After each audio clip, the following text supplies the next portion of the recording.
We're obviously not gonna make it in time, but so be it.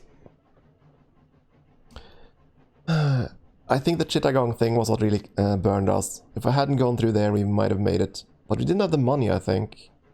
Yeah, the whole India thing was a huge mistake. And I kind of knew that, but that's fun. Honestly, I think that's design. I think that's game design. If you follow the story of the book, or try to follow the story of the book, the game deliberately tries to stop you. The one in India is the obvious one. And also the mutiny on the high seas. Both of these are intended to stop you in your tracks. Anyways, my master paced the floor of the Chicago station ticket hall in a state I could only describe as barely concealed fury, as we attempted to work out what train we were supposed to be getting onto. They have, he remarked to me, with somewhat less than his usual cool, made something of a conundrum of the train system. What is the problem, monsieur? I asked, somewhat amused by his annoyance. The station has a rather remarkable number of platforms, he replied, and very little instruction for the casual traveller as to which their train might be departing from. Perhaps I can be of assistance, I suggested. Perhaps indeed, with your silence, he replied sharply, though I could see he had regretted the vigour of his words. The crowds surged around us, people hurrying from one train to another, while we waited. Finally, he delivered his verdict. This way, he declared, and led us with great determination towards one of the station's 34 platforms. Okay. Let's see. Scuola raids anti-automaton rebels hideouts. Scuola raids anti-automaton rebel hideouts. Oh, they've been raided. No. Our friends over in Italy. Our rebel friends. We headed away from Chicago and into the wild wilderness of America. Endless meadows stretched away in all directions, broken only by dense patches of forest. Once I saw a lumbering shadow. Almost certainly a bear. And I gripped my seat with white knuckles until we were several miles further along. I have, as I may have mentioned, a particular fear of bears. Around the middle of the day, we passed a well-chilled area set in triangular cloth houses. Triangular cloth houses. Oh, teepees. I looked with some interest, seeing a few people moving about their village. A child waved at the train as it passed, but their mother quickly snatched their hand down. Then, in a flash, they were gone, erased by the movement of the train. Grim fog. There we go. The second day on the tracks was most unremarkable. I passed the time attending to eavesdropping, of course, trying to gather information for our next leg. I picked up from a somewhat energetic Irish clerk that the train from New Orleans up to New York is the fastest on the continent. Finally, we arrived in Atlanta. Very late though. From here. So, how to cross the Atlantic? From Washington or New York? Parts in 3 days.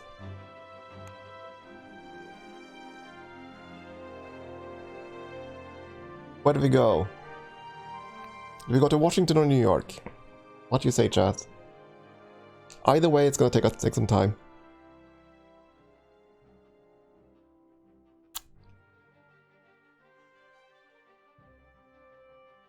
And I have no idea which paths we go from there.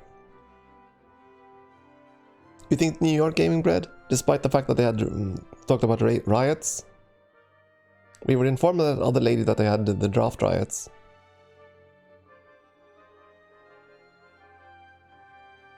Thing is, our inventory, I think, is full of items for Washington, aren't they?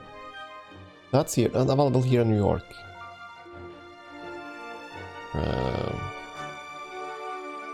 That's valuable in Washington.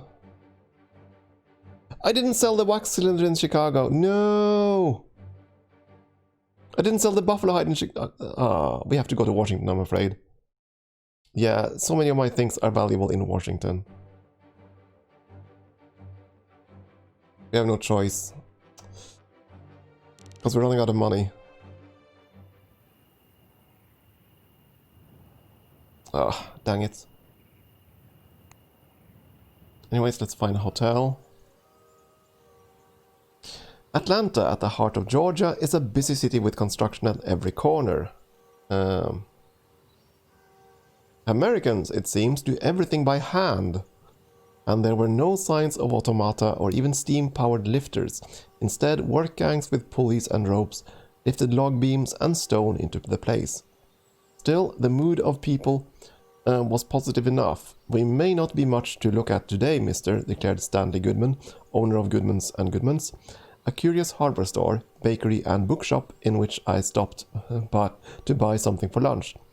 But in a few years' time, we will be state capital, and after that, who knows? And to what do you attribute Atlanta's great success? I won't lie to you, mister. Being burned to the ground helps to put things in perspective. From here, we're building up and together. I was impressed with the ambition on display, since the town seemed to me to be more a crossroads of the railways than a city in its own right. And what place did railroads have in humanity's future above the clouds? We're gonna wait for the market and quickly find our way, I think. Market, come on, market, market. Let's see, what's valuable here? The hammer? Here in New York, fine. That's in Chicago, can't make money on that anymore. Auditing tea, get rid of that. Warm climate gear, get rid of that. Driving cap, get rid of it. I need these for Washington, yeah. Sell them more. I'm gonna try to limit my items. Elastic. No. Ah, come on. This is the part of the interface I hate. Skyscraper blueprints. Worth a lot of money in Lisbon. What's the road? Laying. Yeah, we're gonna stick to these two. We're gonna sell a whole bunch of things in Washington.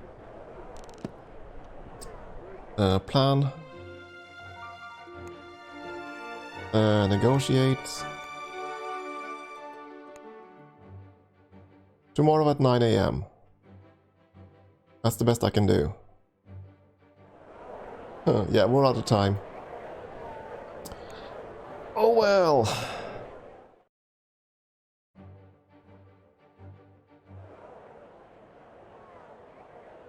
Oh well.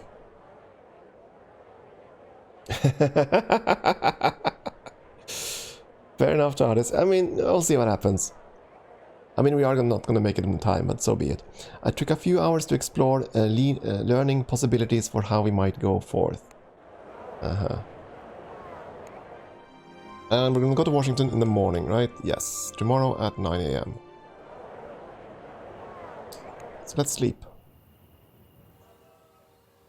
Night fell. As we lay down to sleep, Monsieur Fogg murmured, "Today is the day 80, Passepartout.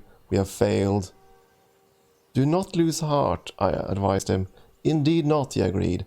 "We must still return home, and as fast as possible." Day 80, Passepartout. Yes, I know. I'm sorry, boss. I tried. The Piedmont Airline.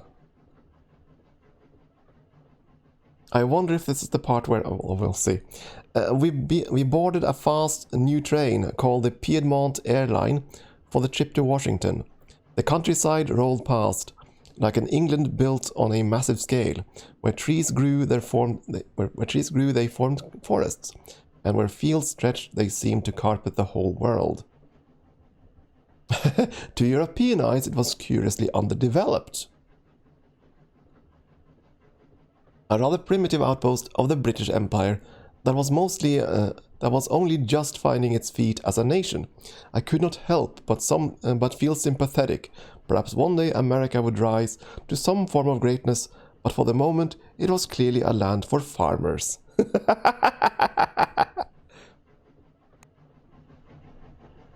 Thing is though, even by completing the journey we're gonna move up the game seed, so all the game states will change on the next journey.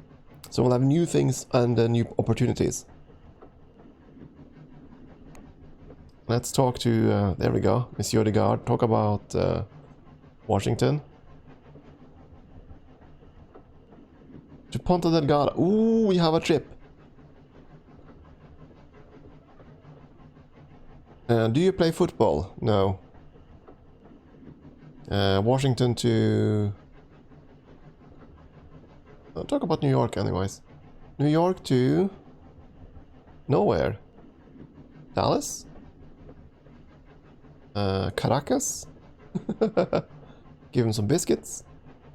Talk about Puerto Delgada to Timbuktu to Marrakesh. Yeah. Still, we found a new route. We found a route from Washington.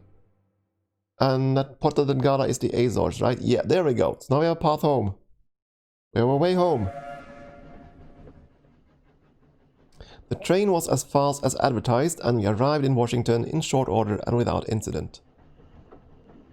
The 80 passport too, yeah. And now I can't do anything other than... well, I can plan before we go to bed. This departs tomorrow, 4 PM. Only one suitcase, I have to sell everything we have, that's fine.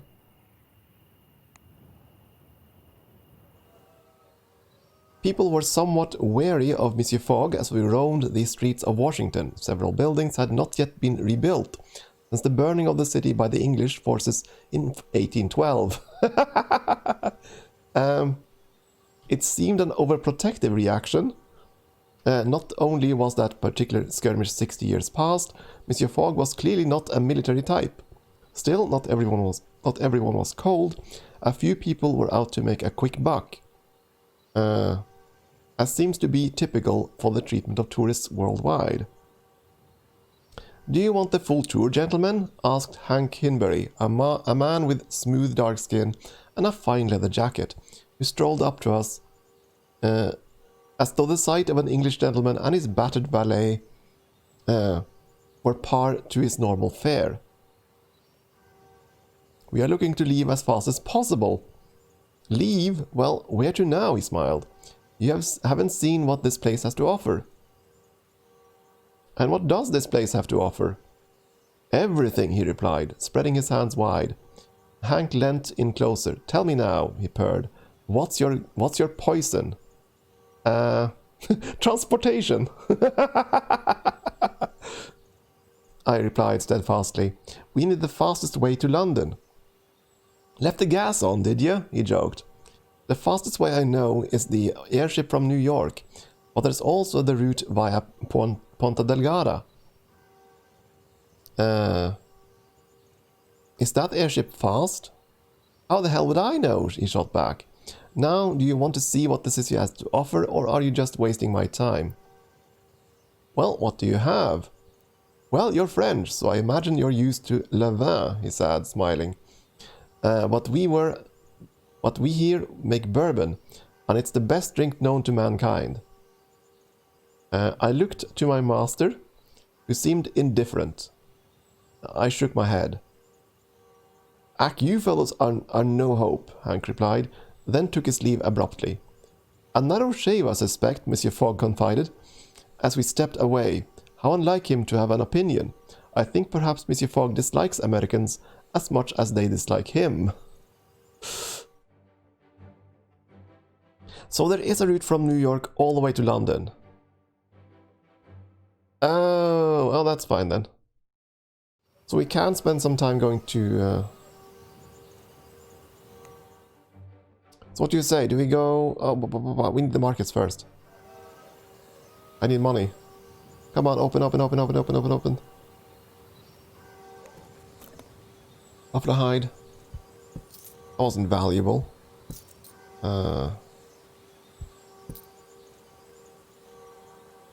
Rest of the corporation steps...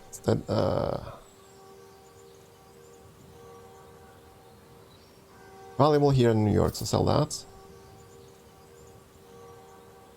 I don't have room for it. We don't have time. We have to go and depart. Depart. Ponta Delgada by airship. Let's go. Go now. It's airship. Listen, my children, and you shall hear how we boarded the Paul Revere for the ride. Forgive me, friends, to the tiny farming island of Ponta Delgada in the middle of the Atlantic Ocean.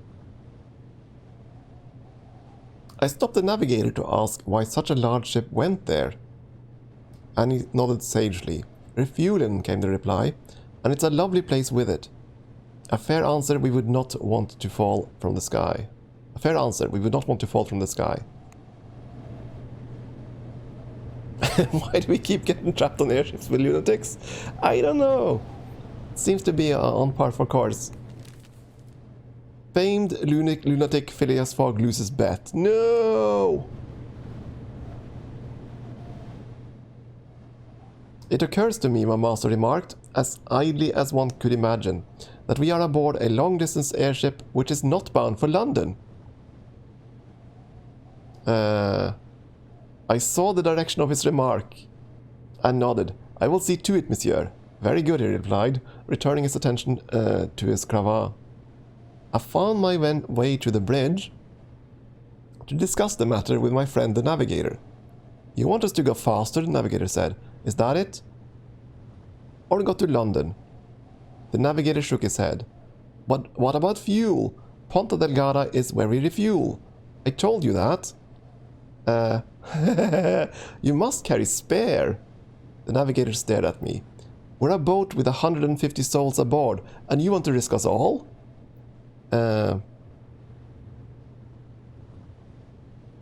What's your price?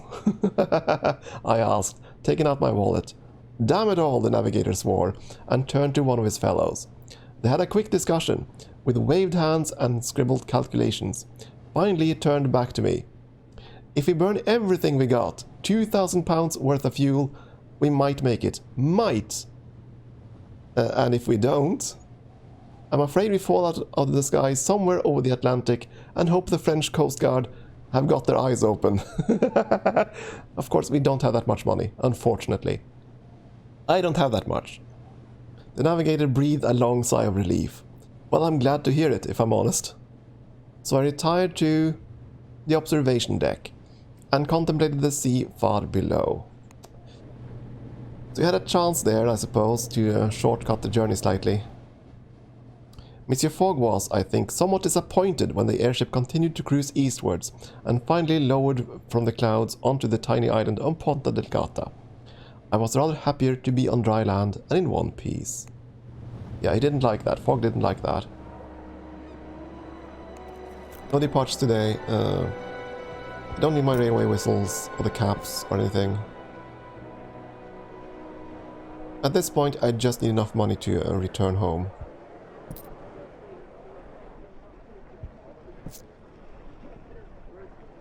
Oh, we got some bits of the Englishman's wardrobe. And we can't do anything other than plan, right? Trip to London.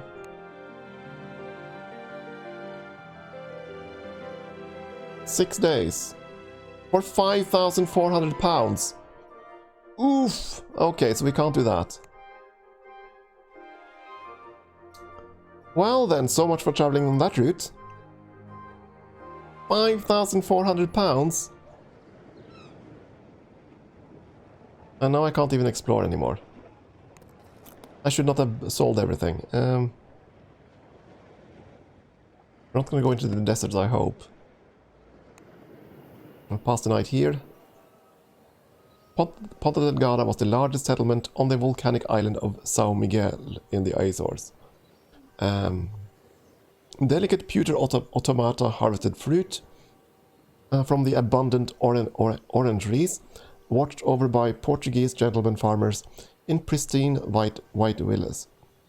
Monsieur Fogg, of course, took in the pleasant environs with one cursory glance and bent his head to his almanac. We have come so far, I marveled. I can scarcely believe it. My master looked up from his notebook, note-taking briefly. "We are not in London yet," he said primly. "Find out where the next airship to Lisbon departs." "As you say, monsieur." My master focused once more onto his almanac. I paused to breathe in the scent of citrus on the way to the harbour. It lingered in my nostrils for days, long after we had departed the Azores. Okay. It's AM. Departure is... Yeah, let's just go. By helicopter, a farming gyrocopter.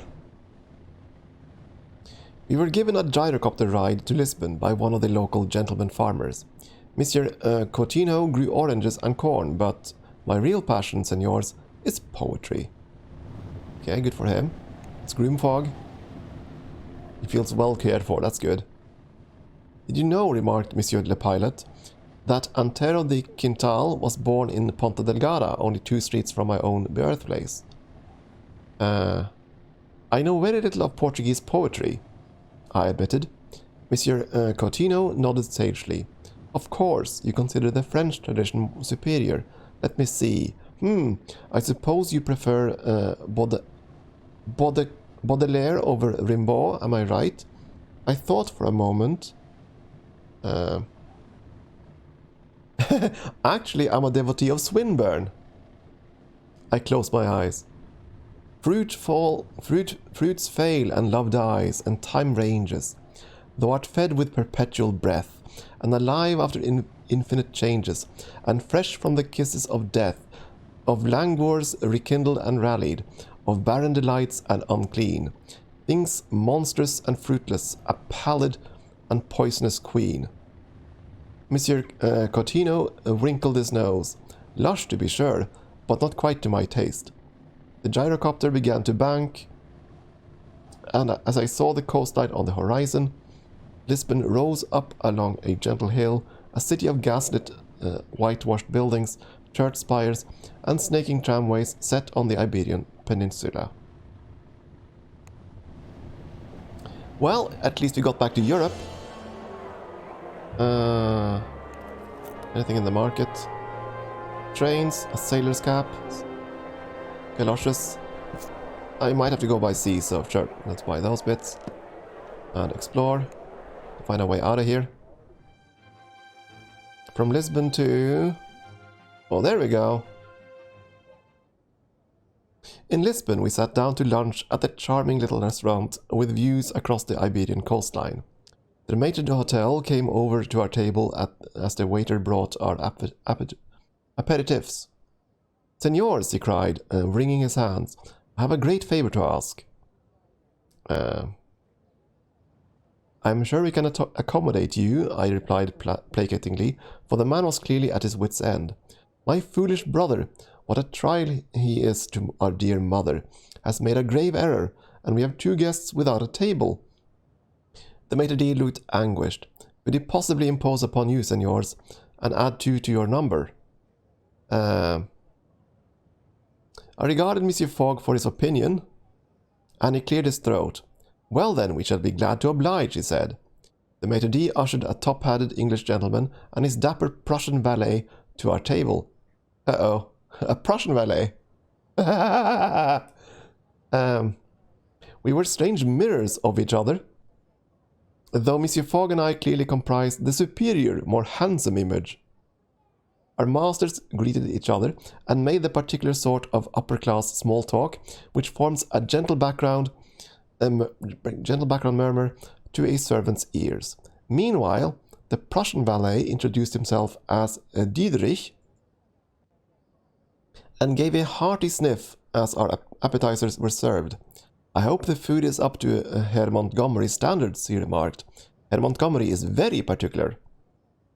"So is Monsieur Fogg," I insisted. He is a most exacting master." "Oh, he cannot be as exacting and precise as my own master," Diederich insisted with horrible glee. "Why, he is a fiend for detail." We gave each other a look, the sort of look 2 generals might exchange across a corpse-strewn battlefield. I decided to make an innocuous inquiry and asked what the messieurs were doing in Lisbon. Ah, well, the thing is, my master and I, Dietrich paused to chuckle to himself, we are traveling around the world.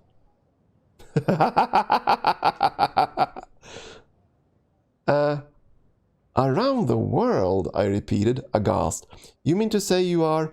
Yes, Dietrich nodded with satisfaction and leaned closer. For a wager. No, I shook my head in horror. That cannot be. Indeed, Dietrich continued implacably. We are headed to Tangier tomorrow, and from there to South America and across the Pacific. West instead of east, I mumbled, as though in a dream. Dietrich ignored me loftily. And what, he asked, with an awful courtesy, are you and your master doing in Lisbon? We are also travelling around the world.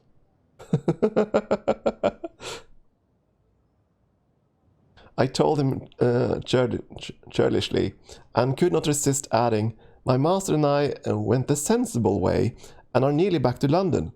Monsieur Montgomery looked up from his plate, his eyes cool and remote. What a remarkable coincidence, he remarked, with expression. Quite, my master responded. Let us give you some advice, I added, since we have just come that way. Dietrich raised one overly sharp eyebrow, but did not decline my offer.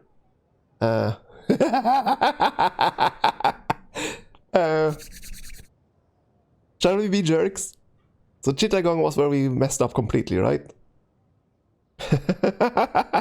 Transport through Chittagong is most efficient. Dietrich shook his head sharply. Everyone knows the rails in Chittagong have been torn up by rebels. Do you not read the newspapers? I saw my master's reaction to that. We all took our leave with awful echoing politeness, and I made sure to press Dietrich's hand with particular firmness. As we parted, I think we understood each other, valet to valet.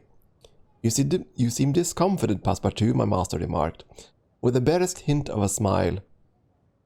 I did not like that Dietrich, I said. He had a thieving, unctuous look about him. I would not be surprised if he were a fraudster, and duping that poor Monsieur Montgomery into keeping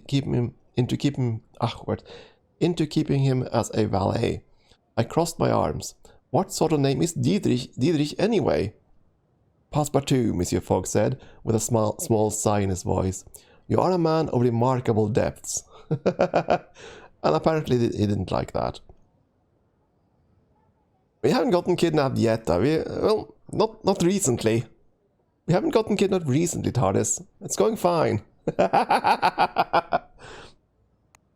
Anyways, now we should have our plan to London. Departs at 10 AM. Okay. The market just closed, so we'll have to spend the night. It was with a heavy heart that I watched the sun go down. 80 days has come and gone, and here we were, still marking time and not yet home. Before the night ended, I attended to Monsieur Fogg, ensuring he was comfortable with the hopes he would have a comfortable night.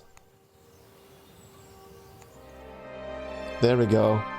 Mother of the deuce. Mother of the dares. Mother of God. Let's go to London.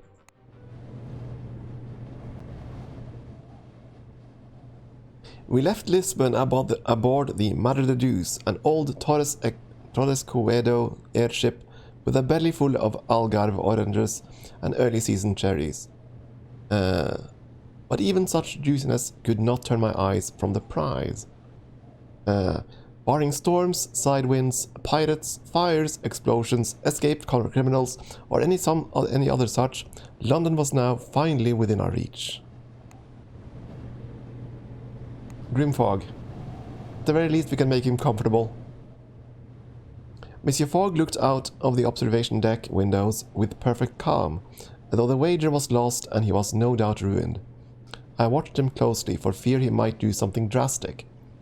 I spent the remaining time ironing, which is a great solace to an uneasy soul. we tethered at the airship dock in Hyde Park and felt, for the first time in 84 days, the feel of English soil under our shoes. At long last, we had returned to London. Day 84. I will say this is about on par with my first playthrough of this game. I also couldn't make it in time because, again, I followed this same route. So I wasn't actually expecting to hit 80 days here. I was expecting this result. Anyways, at long last we had returned to London. Return! Click. I hailed one of the steam carriages idling on the banks of the Serpentine in Hyde Park. To the Reform Club, I instructed. My master shook his head. To Savile Row, he corrected calmly, and turned his face to the window. I have most assuredly lost my wager. Soot and fog thickened the yellow light of the gas lamps as we drove through the streets of London. I searched for some words of comfort for my master.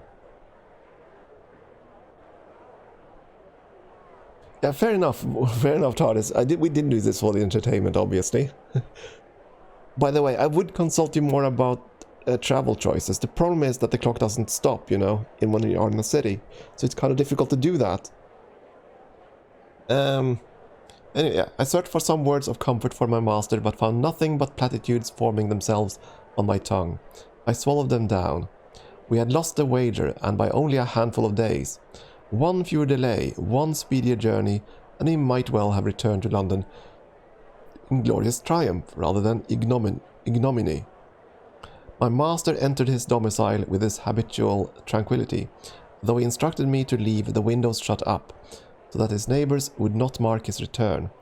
I prepared his supper and he ate heartily, as if he were not utterly ruined. Passepartout, he began. Yes, Monsieur Fogg. In the silence that followed, I counted up the hairbreadth escapes, all the obstacles which we had overcome and those which had delayed us. You have performed your duties with competence and skill, Passepartout, he said, as though remarking upon the weather. But more importantly, you have circumnavigated the globe as my companion. Despite the unfortunate protraction of our journey, he added, it was no small feat. And what will you do now, monsieur? I asked, trying to emulate my master's coolness and aplomb. My course, Passepartout, Monsieur Fogg interjected smoothly, is fully decided upon. We must attempt the journey around the world once more. Once more? I cried. Indeed, Monsieur Fogg said implacably, as an intent light glinting in his cold blue eyes. But this time, forewarned and better prepared, we will succeed. Yes, monsieur. I nodded smartly, glad I had not bothered to unpack our case. Monsieur Fogg consulted his ledger and tapped his pen. Perhaps this time, he said thoughtfully, a more southerly route? Your journey around the world is complete. Yeah, there we go. Adventurer Phileas Fogg loses wager.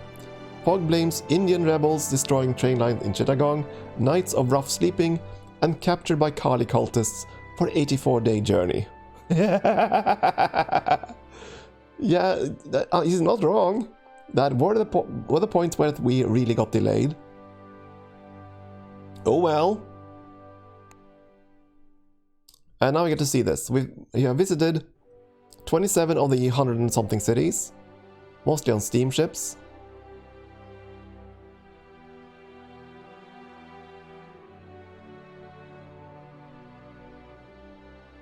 The total amount spent, £18,000, nearly 19,000 spent. Passionate manner, remarkable valeting, comfortable with Phileas Fogg. Yeah, 27 of 169 potential locations. So that's 27 down and 140 something to go. 142 cities to go.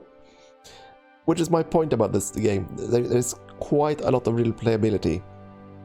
Because not only do you have the adventures in the various cities, but also on the legs between them. So there are many stories to be had in this game. And though I tried at least to follow the book, that was not the path to take. Granted, I got the whole sidetrack around China there. We weren't supposed to go all the way up to that area. If I hadn't gone to Chittagong, if I'd gone straight to Hong Kong, we might have shaved off those 4 days, but you know, these things happen. So what say you? Shall we begin a new journey and continue it tomorrow? Or do you want some other game tomorrow?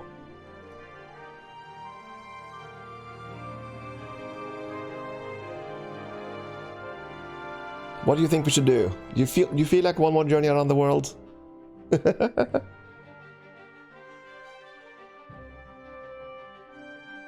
Maybe even 2.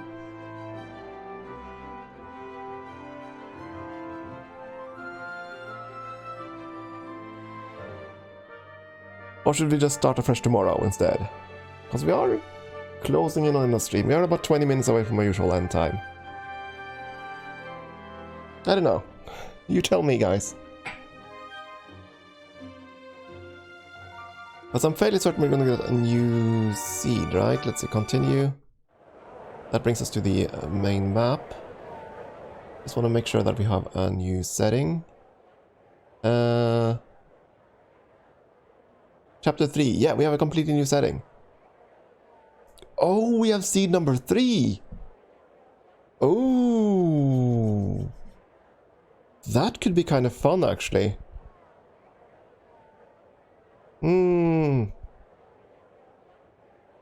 Still, I think that's gonna have to be tomorrow. My throat is really starting to, you know, scratch a bit. And I need a drink. You know what? We'll pick this game up tomorrow, I think. It's getting late anyways.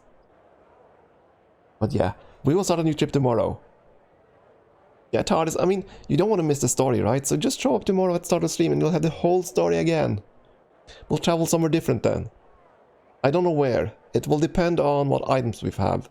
Because it's good to have items that are valuable along the route you're traveling. Because you start with £4,000 and at the end of this journey we had spent £19,000.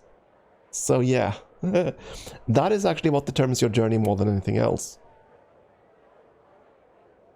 So I think I'm going to call it there for tonight. We're going to do a quick little raid. I think there are someone streaming something out there. Oh, there we go. Yeah, let's go to Kantos. Kantos is playing Hearts of Iron 4. And you guys saw a lot of that yesterday.